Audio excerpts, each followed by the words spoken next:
Hello guys, welcome back to my channel. स्वागत है आपका एक और नई वीडियो में। मैं बीपीएससी टीआरई 2 के थ्रू क्लास 11-12 की टीचर के लिए सिलेक्टेड हूँ।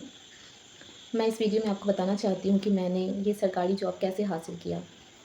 इतना आसान नहीं होता है सरकारी जॉब एक हाउसवाइफ के लिए। मेरे लिए भी आसान नहीं था। मैंने बहुत मेहनत करके ये जॉब लिया है। मैं एक हाउसवाइफ थी और मैंने बहुत मेहनत करके ये एक जॉब लिया है, गवर्नमेंट जॉब। और आज मेरी लाइफ बहुत ही चेंजेस हो गए हैं मेरी लाइफ में। ऐसा नहीं होता है हाउसवाइफ के पास कि आपके पास एक पर्सनल रूम हो, स्टडी रूम हो, पढ़ने के लिए आपको प्रॉपर टाइम दिया जा रहा हो कि हाँ आप इतना पढ़ो, हम ये काम कर लेंगे। नहीं, आपको काम भी करना होगा, आपको पढ़ना भी होगा। आपको पढ़ाई के साथ साथ काम भी मैनेज करना होगा, क्योंकि ससुराल में ये नहीं होगा कि अच्छा बेटा आप पढ़ाई कर लो, हम काम देख लेंगे। मेरे सास-ससुर और मेरे हस्बैंड सपोर्टिव थे, इसलिए मैं ये जर्नी को बहुत आसानी से कर पाई हूँ। लेकिन सबके साथ ऐसा नहीं होता है, मुझे भी प्रॉब्लम्स फेस करने पड़े हैं। हमेशा क्या होता है ना, हाउसवाइफ़ के साथ कभी कोई रिलेटिव आ जाते हैं या कभी फेस्टिवल हो, आपको उसमें आपका स्टडी आवर हटा कर के आपको वो हाउसवाइफ़ वाली ड्यूटी पूरी करनी पड़ेगी। वो स्टूडेंट वाला या जो पढ़ाई के लिए आप जो डेडिकेटेड हो, उसको आपको साइड करना होगा। बट मैंने उस टाइम भी अपनी पढ़ाई को मेंटेन करके रखा। मेरे लिए कुछ भी फेस्टिवल नहीं होता था। मुझे बहुत मन करता था कि दिवाली आई है, मेरी न्यू शादी भी हुई थी, मैं अपने हस्बैंड के साथ सेलिब्रेट करूँ। दिवाली का त्यौहार हो, दुर्गा पूजा हो, कुछ भी हो। बट मेरे हस्बैंड बोलते थे, "इस बारी पढ़ाई कर लो, नेक्स्ट टाइम हम लोग बहुत एन्जॉय करेंगे।" मैं बहुत मन मार करके थोड़ा-सा पूजा किया, उसके बाद फिर पढ़ने को चली जाती थी। सब कुछ मैनेज करना बहुत मुश्किल होता है, पढ़ाई भी और घर के काम भी। और ये जो ताने होते हैं ना रिलेटिव्स के या आस-पड़ोस के कि सरकारी जॉब इसका होगा, नहीं होगा। सुनने में तो आया था कि बहुत पढ़ी-लिखी बहू लाए हो, उसका जॉब होगा। मैं जब एस्टेट के लिए एग्ज़ाम दी थी, मैंने फर्स्ट टाइम ही क्लियर किया एस्टेट, सीटेट। फिर भी गाँव वाले लोगों को ये समझ में नहीं आता है कि एक ही बार जॉब के लिए एग्ज़ाम दिया जाता है, उसके लिए बहुत सारे स्टेप्स होते थे। जब मैं स्टेट 1 और 2 का एग्ज़ाम देने जाती थी, तो मुझे सुनने को मिलता था, बार-बार जाती है एग्ज़ाम ही देने, इसका कहाँ क्लियर होता है, जॉब कहाँ लगा? उन्हें ये नहीं पता है कि मैंने एस्टेट क्लियर किया तो डायरेक्ट मुझे अब जॉब नहीं मिल जाएगा, उसके बाद भी मुझे और भी स्टेप्स फॉलो आगे करने होंगे, तब जाके एक सरकारी नौकरी लगती है।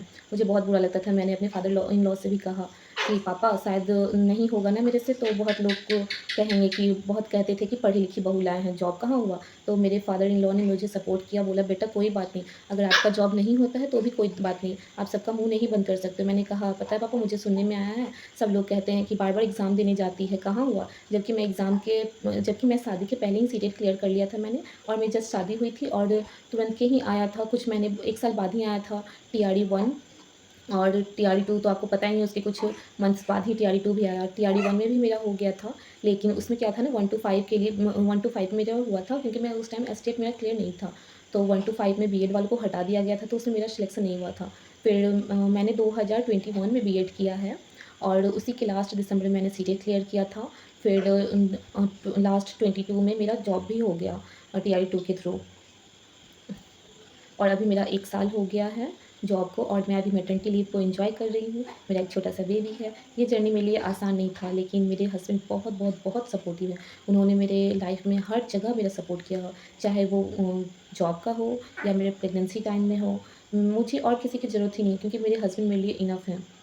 मेरे स्टडी टाइम जब मैं टीआरई 1 में जब मैं पढ़ाई करती थी, उस टाइम मेरे हस्बैंड बोलते थे कि तुम सब कुछ भूल जाओ, तुम बस पढ़ाई करो, घूम तो तुम कल भी लोगी, परसों भी लोगी, बाद में भी घूम लेंगे हम लोग, अभी पढ़ लो ना। मुझे पढ़ने का कभी-कभी मन करता था कि ना ना पढ़ूँ, सारे लोग एन्जॉय कर रहे हैं, मैं पढ़ाई करती रहूँगी क्या? मुझे भी एन्जॉय करना है। 1-2 बार तो हम लोग घूम ही सकते हैं, क्योंकि हमारा तभी न्यू शादी हुआ था।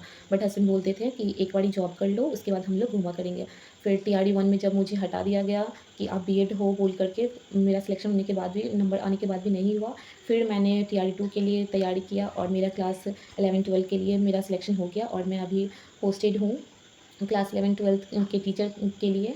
और इसके लिए तो मैं अपने हस्बैंड और अपने फादर इन लॉज़ को भी बहुत, मदर इन लॉ का भी थैंक्स बोलूँगी। उन्होंने मेरा सपोर्ट किया, लेकिन सारे हाउसवाइफ़ को ये नहीं होता। मुझे भी बहुत सुनने को मिला कि इसका जॉब नहीं होगा, रिलेटिव्स बोलते थे, आस-पास के लोग बोलते थे। और मेरे पापा, जो मेरे अपने पापा हैं, उनको बहुत ट्रस्ट था कि हाँ, मेरी बेटी का जॉब लगेगा, क्योंकि हम लोग 4 सिस्टर हैं और हम लोग चारों सिस्टर का सरकारी गवर्नमेंट जॉब है। चारों हम लोग बीपीएससी टीचर हैं। 2 दीदी का टीआरई 1 में हुआ था, मैं सबसे छोटी बहन हूँ चारों में। 2 दीदी का टीआरई 1 के थ्रू सिलेक्शन हुआ था, क्योंकि उनका एस्टेट क्लियर था। मैं सबसे छोटी हूँ, मैंने 2021 में बीएड कंप्लीट ही किया है, इसलिए मुझे एस्टेट देने को मौका नहीं मिला था। और फिर जब इस बारी आया था एस्टेट देने को, तो मैंने क्लियर किया और मैं तुरंत जॉब भी ले ली। मुझे वीडियो बीच में ही कट करना पड़ा था क्योंकि मुझे अपने बेबी के पास जाना पड़ा। वो जाग गया तो मुझे उसे फ़ीड कराना पड़ा और भी बहुत सारे काम थे, दवाई देना था मुझे उसे। तो फिर से मैं कंटिन्यू करती हूँ, मैं बता रही थी कि मेरी 2 दीदी का टीआरई 1 के थ्रू सिलेक्शन हुआ है और एक दीदी विशिष्ट शिक्षक के उनके पद पे स्थापित है और मैं टीआरई 2 में हुआ है मेरा सिलेक्शन। इस वीडियो के थ्रू मैं सभी हाउसवाइफ़ को यही मैसेज देना चाहती हूँ कि आपको खुद के लिए आपको फ़ाइट करना होगा, आपके लिए कोई दूसरा फ़ाइट नहीं करेगा। आप जब तक खुद के लिए फ़ाइट नहीं करोगी, आप कभी भी सक्सेसफुल नहीं हो पाओगी। कोई भी आपके बदले पढ़ नहीं देगा या स्पेशल ट्रीटमेंट नहीं देगा क्योंकि ये जॉब, ये लाइफ़, ये ज़िंदगी, ये ड्रीम्स सारे कुछ आपके हैं, दूसरों के नहीं। आपको अगर ये सारा फुलफ़िल करना है, आपको अपना अगर ड्रीम को सक्सेसफुल बनाना है, तो आपको मेहनत करना होगा। आपको रात-रात भर जग के पढ़ना होगा, घर के काम करके भी आपको पढ़ाई के लिए टाइम निकालना होगा और ये ज़्यादा हार्ड नहीं है। आप अगर थोड़े-थोड़े स्लॉट में अपने काम को, अपनी पढ़ाई को बाँट दोगे, तो ये बहुत आसानी से हो जाएगा।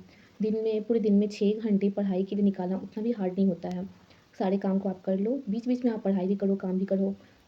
मैं तो रोटी बनाते टाइम भी बीच-बीच में मोबाइल चला के पढ़ाई कर लेती थी या कुछ भी काम छोटे-मोटे काम करते टाइम भी अगर आप मोबाइल के थ्रू भी पढ़ सकती हो, रिकॉर्डेड वीडियोज़ देख सकती हो, तो इसमें बहुत आपको हेल्प मिलेगा।